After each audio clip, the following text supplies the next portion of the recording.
nakita ko mga kakabsat.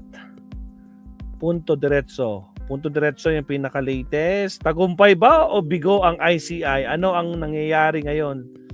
Nagsarado na ito. Alamin, sabi ni attorney dito. Pero kung muna tayo dyan. Sige, ito na nga lang. Meron tayo isasunod pa na isa.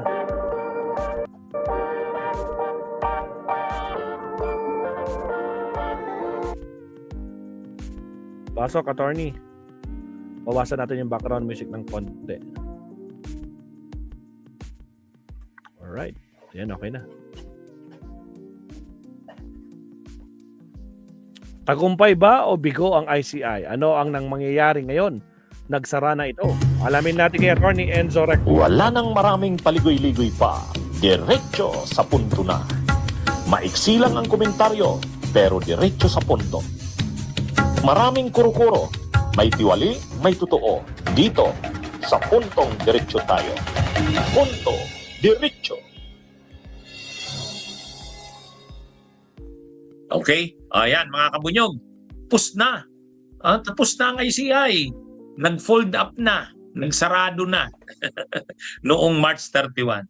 Official lang nabuwag ang Independent Commission for Infrastructure o ICI ngayong araw. 6 na buwan matapos itong buuin ni Pangulong Bongbong Marcos. Nakaraang linggo nga ay na-turn over na ng ICI yung kanilang mga dokumento at resulta ng kanilang investigasyon sa Office of the Ombudsman at Department of Justice. Sa loob ng 6 na buwan, nagkaroon ng 32 pagdinig ang ICI. Ipinatawag ang 36 na mga testigo kabilang ang mag-asawang kontratistang sina Curly at Sara Descaya at ilang dating opisyal ng DPWH pati na mga senador at kongresista. Matapos ang mga hearing, nagkaroon ng 9 na referrals ang ICI sa Ombudsman. Inirekomendang kasuhan ang 65 individual. Nakipag-ugnayan din ang komisyon sa Department of Justice para maglabas ng lookout bulletin order laban sa 66 na individual. 66. Dahil din sa investigasyon ng ICI at koordinasyon sa Anti-Money Laundering Council, halos 7,000 bank accounts ang na-freeze at aabot sa 24.7 bilyong piso ang nakuhang mga ari-arian. Kabilang dyan ang mga sasakyan, insurance policies, real properties, e-wallet accounts at air assets. Kanina nga, Jiggy, pumunta rito sa tanggapan din ng ICI ang Bureau of Customs para kunin na ang kustodiya ng 8 luxury vehicles ng puganteng si Zaldico ngayong mabubuwag na ang komisyon. Plano rin daw nitong ipasubasta. Pakinggan natin ang paliwanag ng Bureau of Customs. So we have a total of 8 of the 9, no? Kung matatandaan natin, we applied for 9 search warrants. Ang dinatna natin ay 8. We already filed also a motion sa court, no? Kasi the ICI is already winding up and we also received a letter from the ICI to transfer the motor vehicles from their parking facility to the BOC Customs. So we did that already. Inintay lang po natin yung tugon ng korte dito bago po natin ilipat ang mga sasakyan. O ngayon, ang issue na ngayon, ano ba ang nangyari sa ICI? Gumpay ba ito? Tagumpay ba ito? Successful ba?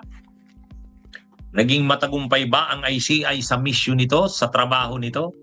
Ano ba ang trabaho ng ICI? Una muna, ang ICI, sa mga hindi nakasubaybay, Independent Commission for Infrastructure.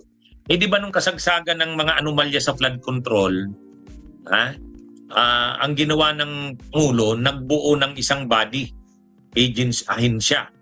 Ito na ngang ICI. Independent Commission for Infrastructure.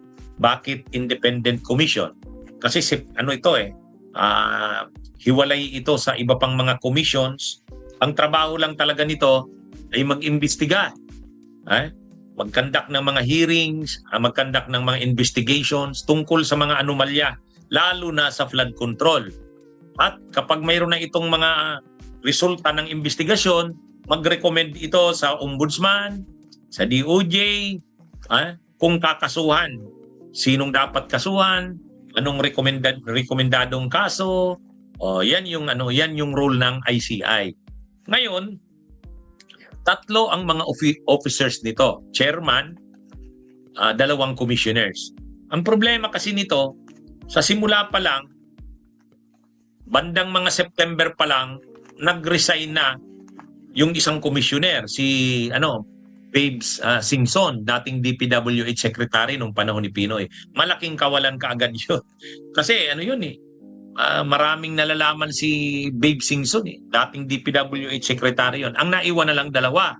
Yung chairman, si dating Supreme Court Justice Andres Reyes, at saka yung kahardo ng Sisip Goris Invilayo.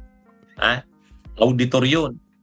O ngayon, ang problema, nung December, nag-resign din si Fajardo. So isa lang naiwan. Ito lang si Andres, si retired Justice Reyes. O anyway, pagkatapos niyan, nitong 31 ng Marso, nag-recommend na itong si retired Associate Justice Reyes, chairman ng ICI, na mag-fold up na.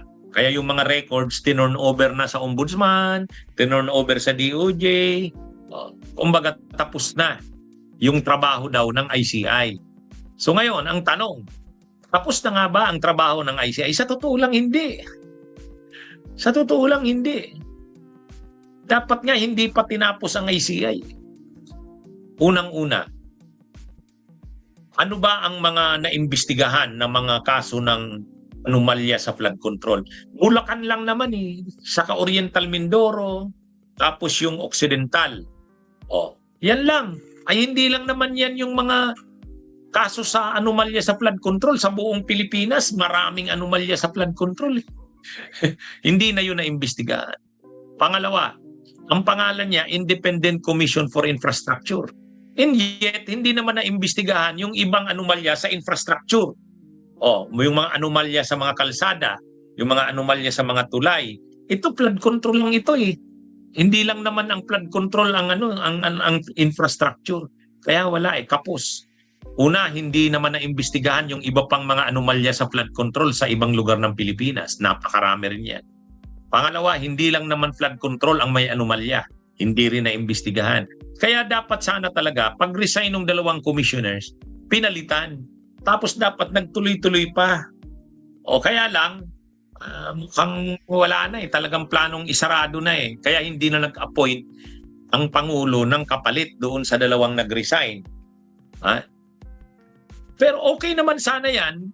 Okay naman sana kung sinarado na ang ICI, pero dapat yung proposed na batas, panukalang batas ni Congresswoman Leila de Lima sa Kamara, at saka yung panukalang batas ni Senador Kiko Pangilinan, mayroon kasi silang mga ini-sponsor na panukalang batas na papalit dito sa ICI. Kasi itong ICI, executive order lang to ng presidente.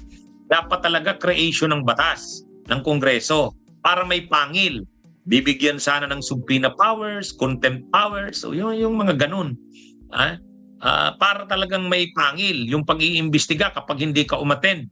Pwede kang isubpoena, pwede kang i-contempt.